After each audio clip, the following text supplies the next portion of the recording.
राम जाट। आज हम 1909 के अधिनियम की विशेषताओं की चर्चा करेंगे।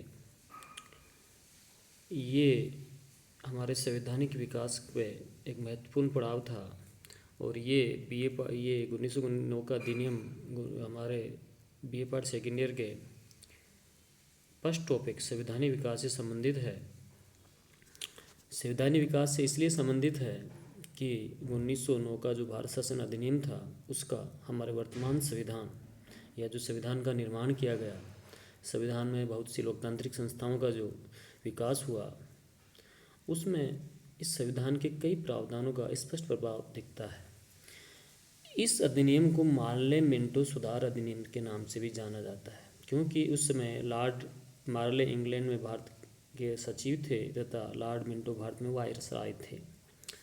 इस अधिनियम के विभिन्न प्रावधानों के बारे में चर्चा करने से पूर्व हम ये देखने का प्रयास करते हैं कि इस अधिनियम को किन पृष्ठभूमियों में लाया गया था या इसको लागू किया गया था। इसकी पृष्ठभूमि में है हम दो चीज़ें देखते हैं। फर्स्ट तो यह है कि 1909 का जो अधिनियम था वो अंग्रेज़ों की फूट डालो और राज करो नीति का एक विस्तारित रूप था या एक अग्रिम रूप था।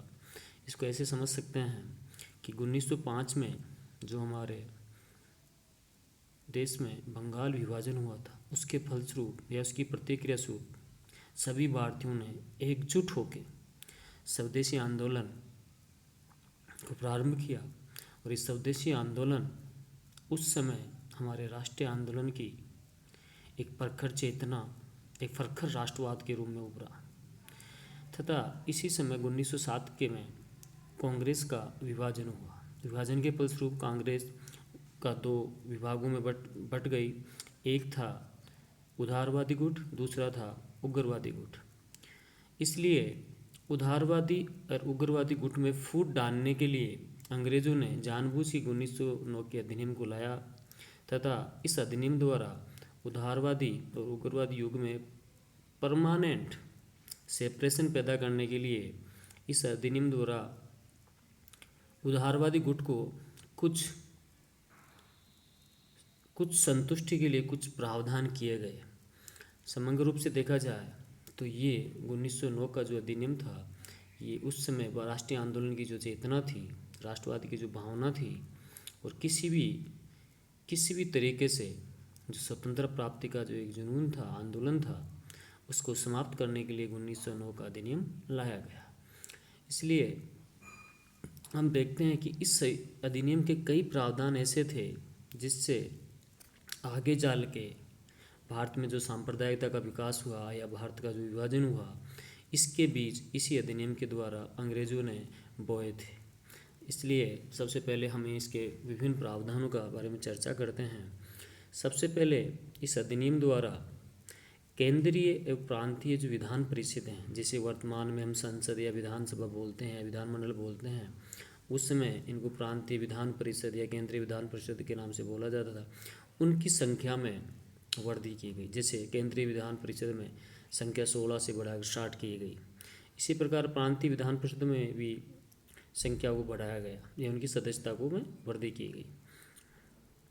दूसरा प्रावधान यह है कि इसमें केंद्रीय परिषद में सरकारी बहुमत को रखा गया। इसका तात्पर्य है कि उसमें दो प्रकार के सदस्य होते थे, एक सरकारी सदस्य, एक निर्वाचित सदस्य। केंद्रीय परिषद में जो सरकारी सदस्य थे उनको बहुमत को रखा गया, लेकिन जो प्रांतीय परिषद थी उसमें निर्वाचित सदस्यों के बहुमत को रखा गया। और इस समय जो विधानमंडल के विभिन्न कार्य थे या जो वर्तमान में जो संसद हैं या विधानसभा के जो कार्य होते हैं, उस समय इनके कार्यों में कुछ बढ़ोतरी की गई। जैसे इससे पहले जो विधान परिषद या विधानमंडल होते थे वो प्रश्न पूछ सकते थे, लेकिन अनुपूरक प्रश्न नहीं पूछ सकते थे, बजट पे चर्चा नहीं कर सकते थे। लेकिन इस 1909 के अधिनियम के द्वारा विधानमंडल की पास कार्य व शक्ति में कुछ वृद्धि करके अनुपूरक प्रश्न पूछना या बजट संकल्प पर चर्चा करने के लिए उनको अधिकृत किया गया। और इस अधिनियम के द्वारा सर्वप्रथम पहली बार ये प्रावधान किया गया कि जो वायसराय की जो कार्यकारिणी है उसमें एक भारतीय व्यक्ति को नियुक्त किया जाएगा।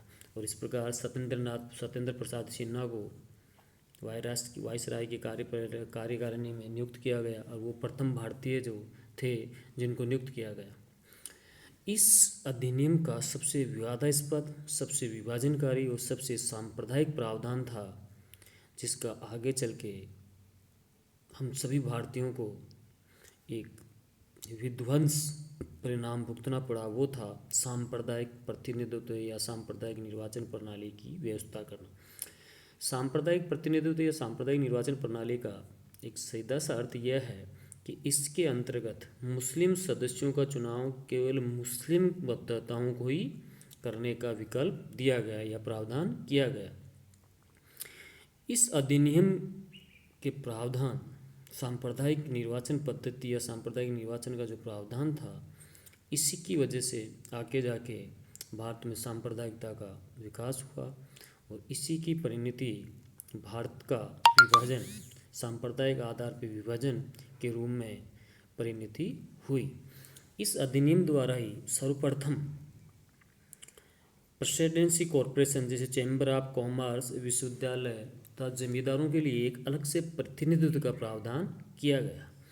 इस प्रकार ये प्रावधान भारत के संवैधानिक विकास या भारत में जो लोकतांत्रिक संस्थाएं हुई, प्रतिनिधित्व की जो संस्थाएं हुई, उनको विकसित करने में या उनका लागू करने में और उनका भारतीयों का एक प्रैक्टिकल अनुभव होने में इस अधिनियम का महत्वपूर्ण योगदान था। लेकिन इस